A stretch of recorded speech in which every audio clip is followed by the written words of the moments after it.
ফিরে এলাম বিরতির পর। আজ কথা বলছি বাঙালির অন্যতম প্রিয় স্ন্যাক্স পার্টনার চিকেন স্যান্ডউইচ নিয়ে।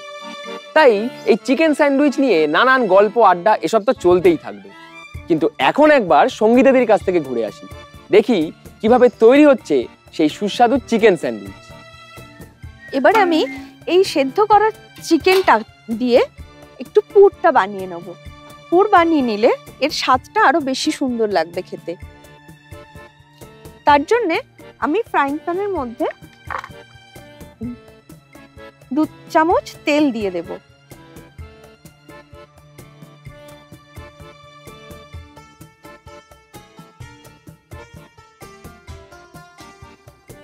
তেলটা একটু গরম হলে আমি এর মধ্যে কুচো করা পেঁয়াজ দিলাম।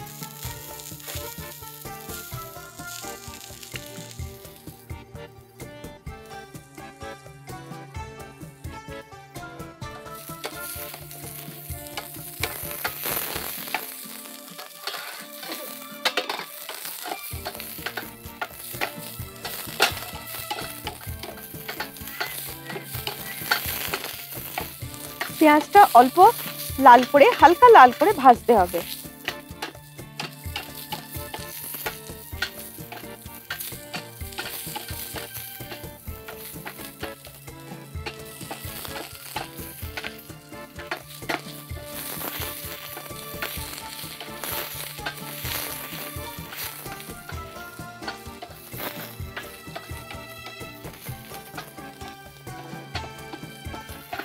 পেঁয়াজটা একটু হালকা লাল হয়ে এসেছে। এবার এর মধ্যে আমি চিকেন সেদ্ধ দিয়ে দেব।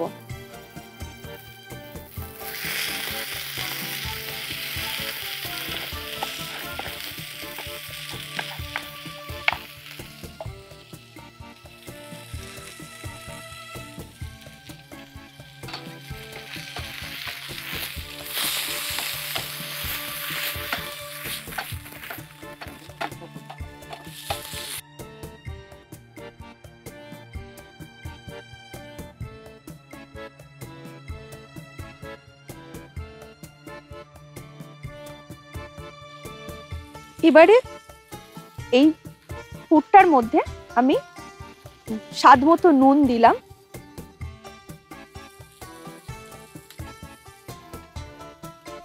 লঙ্কা কুচি দিলাম,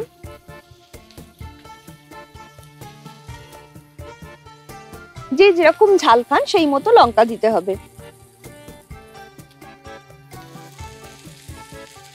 ধনেপাতা কুচি দিলাম, আর দেব চাট মশলা।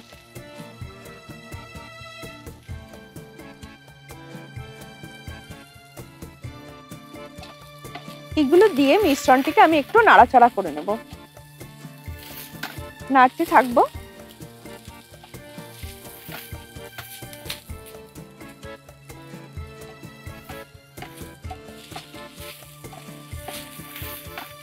রান্নাটা তাহলে ভালো করে হতে থাকুক, আমি বরং একটা ছোট্ট গল্প শেয়ার করি। আসলে এই স্যান্ডউইচ নামটি যেহেতু একটি শহরের নামকে কেন্দ্র করে হয়েছিল, তাই অন্যান্য শহরের অনেকেই এই স্যান্ডউইচ নামটিকে কিন্তু সাদরে গ্রহণ করতে পারেন। খাবার হিসেবে স্যান্ডউইচ শব্দটি লিখিত আকারে এসেছে 18 শতকের শেষের দিকে।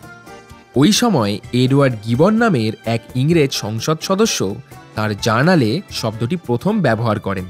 যদিও অনেক খাদ্য ইতিহাসবিদদের দাবি মানুষ যখন রুটি খেতে শিখেছে তখন থেকেই স্যান্ডউইচ নামে না হলেও খাবারটি ছিল, তবে অন্য নামে। তারা সেই খাবারটিকে পাউ চিকেন কিংবা রুটি মাংস বলেও উল্লেখ করত। এইরকমই আরো নানান গল্প আড্ডা তো চলতেই থাকবে, সঙ্গে অবশ্যই হবে ইতিহাস চর্চা। তবে এখন দিদির কাছে একবার যেতেই হবে, কারণ সেইখানে তৈরি হচ্ছে সুস্বাদু চিকেন স্যান্ডউইচ। আমার পুরটা পুরোপুরি তৈরি।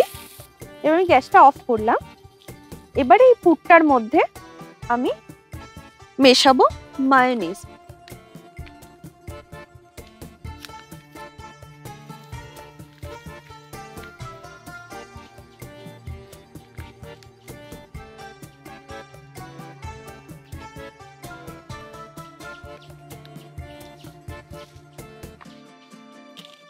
মায়োনিজটা এই পুরের সাথে ভালো করে মিশিয়ে নিতে হবে।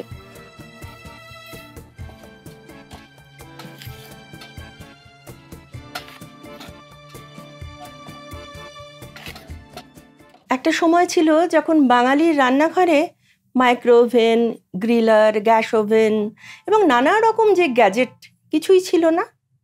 আর স্যান্ডউইচ হচ্ছে সাহেবি খাবার, তাই সেগুলো বিশেষ দিনের জন্য তোলা থাকতো। ধরুন ছেলে মেয়ের জন্মদিনে বা নিজেদের বিবাহবার্ষিকীতে তৈরি হতো স্যান্ডউইচ বিশেষ পদ হিসেবে। আর সেখানে আলুর পুর 2 পিস পাউরুটির মধ্যে দিয়ে বা ডিমের অমলেট করে দিয়ে ওই টোস্টারে করে স্টোভের ওপর রেখে শাঁকা হতো। কেন স্টোভের ওপর? কারণ তখন তো গ্যাস ওভেনও ছিল না। কিন্তু তার যে আন্তরিকতা, তার যে স্বাদ, সেটাও কিন্তু অনন্য ছিল।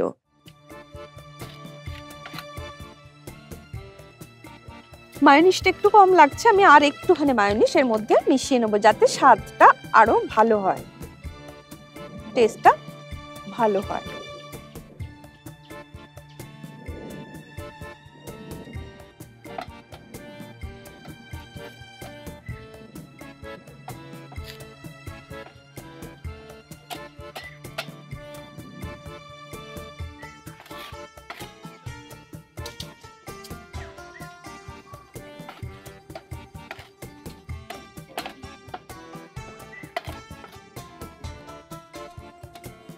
সঙ্গীতাদি তাহলে পুরগুলো ভালো করে মেখে নিক, আর আমি বরং এই ফাঁকে নিয়ে নিই ছোট্ট একটা ব্রেক।